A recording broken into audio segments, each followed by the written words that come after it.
ilində baş verən kütləvi qida zəhərlənməsi yay aylarında qida təhlükəsizliyi mövzusunu yenidən aktual edib. Bir neçə nəfər eyni süfrə arxasında qida qəbul etdikdən sonra xəstəxanaya yerləşdirilib. Mütəxəssislər isti havalarda düzgün saxlanılmayan təamların sağlamlıq üçün ciddi risk yaratdığını bildirirlər. Gəncədə yas mərasimində kütləvi zəhərlənmə qeydə alınıb. Hadisə şəhərin Atatürk prospektində keçirilən mərasimdə baş verib. Yeməkdən sonra 8 nəfər özünü pis hiss edib.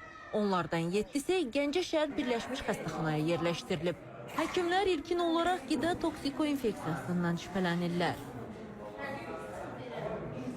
16-15 radələrində şöbəmizə 4 böyük 3 uşaq qusma, bir qismində ishal şikayətləri ilə daxil olub. 7-si də eyni yas yerindən qidalandıqları üçün müxtəlif 15-20 dəqiqə aralıqlarda fasilələrlə gəliblər.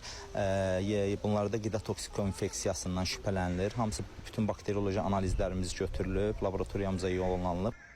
Baş verən hadisə qida təhlükəsizliyi ilə bağlı narahatlığı yenidən gündəmə gətirib. Mütəxəssislər bildirirlər ki, xüsusilə yay aylarında bəzi məhsullar düzgün temperaturda saxlanılmadıqda təhlükəli bakteriyalar sürətlə çoxalır. Nəticədə zəhərlənmə riski artır. Ət məhsulları və deməli süd məhsulları soyucudan kənar 1-2 saatdan artıq saxlamaq olmaz. Hətta soyuducuda da saxlayanda onların müəyyən saxlama qaydalarının pozması ilə biz həmin orqanizmi, öz orqanizm uşağının orqanizmi riskə salırıq. Qida zəhərlənməsi adətən ürək bulanma, qusma, ishal, qarın ağrısı və yüksək hərarətlə özünü göstərir.